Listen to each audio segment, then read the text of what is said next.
പ്രിയമുള്ളവരെ, വിശുദ്ധ ബൈബിളിനെ ആസ്പദമാക്കിക്കൊണ്ട് ഞങ്ങൾ സംപ്രേഷണം ചെയ്യുന്ന ഒരു ചാനലാണ് ബൈബിൾ വചനങ്ങൾ എന്ന ഈ ചാനൽ. ഈ ചാനലിൽ കൂടി വിശുദ്ധ ബൈബിളിലെ പഴയ നിയമത്തിലെ ഉൽപ്പത്തി പുസ്തകം മുതൽ പുതിയ നിയമത്തിലെ വെളിപ്പാടിന്റെ പുസ്തകം വരെയുള്ള എല്ലാ അധ്യായങ്ങളും ഉൾക്കൊള്ളിക്കുവാൻ ഞങ്ങൾ ശ്രമിക്കുകയാണ്. ഈ ദൈവവചന ഭാഗങ്ങൾ കേൾക്കുന്ന എല്ലാവരും ലോകത്തിന് ശാന്തിയും സമാധാനവും നന്മയും ഉണ്ടാകുവാൻ വേണ്ടി എന്നോടൊപ്പം സർവശക്തനായ ദൈവത്തോട് പ്രാർത്ഥിക്കുക. അതോടൊപ്പം തന്നെ ഈ ദൈവവചന ഭാഗങ്ങൾ കേൾക്കുന്ന ഓരോ അധ്യായങ്ങളും കേൾക്കുന്ന എല്ലാവരും ഞങ്ങളുടെ ചാനൽ ഒന്ന് സബ്സ്ക്രൈബ് ചെയ്യാൻ മറക്കാതിരിക്കുക. സബ്സ്ക്രൈബ് ചെയ്ത് താഴെ കാണുന്ന ബെൽ ഐക്കൺ കൂടി ക്ലിക്ക് ചെയ്ത് ഞങ്ങളുടെ എല്ലാ അധ്യായങ്ങളും നോട്ടിഫിക്കേഷനായി നിങ്ങൾക്ക് ലഭിക്കുന്നതായിരിക്കും. ഇപ്പോൾ ഞങ്ങൾ ഉൽപ്പത്തി, പുറപ്പാട് 2 പുസ്തകങ്ങൾ കഴിഞ്ഞ് ലേവ്യരുടെ പുസ്തകത്തിലേക്ക് കടന്നിരിക്കുകയാണ്. ഇത്രയും നാൾ നിങ്ങൾ കാണിച്ച എല്ലാ സഹകരണങ്ങൾക്കും നന്ദി അറിയിച്ചുകൊണ്ട് ലേവ്യരുടെ പുസ്തകം 2-ാം അധ്യായത്തിലേക്ക്. ധാന്യബലി.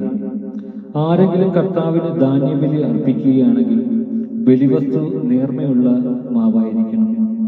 അതിൽ എണ്ണയൊഴിക്കുകയും കുന്തിരിക്കമിടുകയും ചെയ്യണം. അത് അഹ്റോന്റെ പുത്രന്മാരായ പുരോഹിതരുടെ മുൻപിൽ കൊണ്ടുവരണം. പുരോഹിതൻ ഒരു കൈ മാവും എണ്ണയും കുന്തിരിക്കം മുഴുവനും എടുത്ത് സ്മരണാംശമായി ബലിപീഠത്തിൽ ദഹിപ്പിക്കണം. അത് അഗ്നിയിലുള്ള ബലിയും കർത്താവിന് പ്രീതികരമായ സൗരഭ്യവുമായിരിക്കും. ധാന്യ ബലിവസ്തുവിൽ ശേഷിച്ച ഭാഗം അഹ്റോനും പുത്രന്മാർക്കും ഉള്ളതാണ്. കർത്താവിനുള്ള ദഹനബലികളിൽ ഏറ്റവും വിശുദ്ധമാണിത്. ദഹനബലിക്കുള്ള കാഴ്ചവസ്തു അടുപ്പിൽ ചുട്ടെടുത്തതാണെങ്കിൽ അത് നേരിയ മാവിൽ എണ്ണ ചേർത്തുണ്ടാക്കിയ പുളിപ്പില്ലാത്ത അപ്പമോ എണ്ണ പുരട്ടിയ പുളിപ്പില്ലാത്ത അടയോ ആയിരിക്കണം. നിന്റെ ധാന്യബലിക്കുള്ള കാഴ്ചവസ്തു വറചട്ടിയിൽ പാകപ്പെടുത്തിയതാണെങ്കിൽ അത് പുളിപ്പില്ലാത്ത നേരിയ മാവിൽ എണ്ണ ചേർത്തുണ്ടാക്കിയതായിരിക്കണം.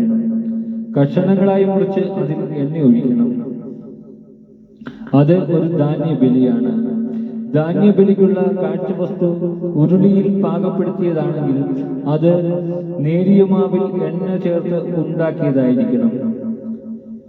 ഇവ കൊണ്ടുണ്ടാക്കിയ ധാന്യബലി കർത്താവിന് കൊണ്ടുവരുമ്പോൾ അത് പുരോഹിതനെ ഏൽപ്പിക്കണം. അവൻ അത് ബലിപീഠത്തിലേക്ക് കൊണ്ടുവരണം. പുരോഹിതൻ ധാന്യബലിയിൽ നിന്ന് സ്മരണാംശമെടുത്ത് ബലിപീഠത്തിൽ വെച്ച് ദഹിപ്പിക്കണം. അത് അഗ്നിയിലുള്ള ബലിയും കർത്താവിന് പ്രീതികരമായ സൗരഭ്യവുമായിരിക്കും. ധാന്യബലി വസ്തുവിൽ ശേഷിക്കുന്നത് അഹ്റോനും പുത്രന്മാർക്കുമുള്ളതാണ്. കർത്താവിനുള്ള ദഹനബലികളിൽ ഏറ്റവും വിശുദ്ധമാണിത്. കർത്താവിന് നിങ്ങൾ കൊണ്ടുവരുന്ന ധാന്യബലി പുളിപ്പ് ചേർത്തതായിരിക്കരുത്. ദഹനബലിയായി പുളിമാവോ തേനോ അർപ്പിക്കരുത്. എന്നാൽ അവ ആദ്യ ഫലങ്ങളായി കർത്താവിന് സമർപ്പിക്കാം. അവ ഒരിക്കലും കർത്താവിന് സുരഭില ബലിയായി ദഹിപ്പിക്കരുത്. ധാന്യബലി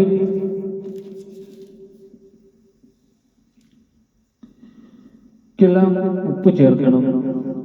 ധാന്യബലിയിൽ നിന്ന് നിന്റെ ദൈവത്തിന്റെ ഉടമ്പടിയുടെ ഉപ്പ് നീക്കിക്കളയരുത്.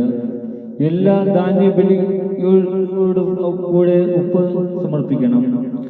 ആദ്യ ഫലങ്ങൾ കർത്താവിന് ധാന്യബലിയെ സമർപ്പിക്കുന്നെങ്കിൽ പുതിയ കതിരുകളിൽ നിന്നുള്ള മണികൾ തീയിൽ ഉണക്കിപ്പൊടിച്ച് സമർപ്പിക്കണം.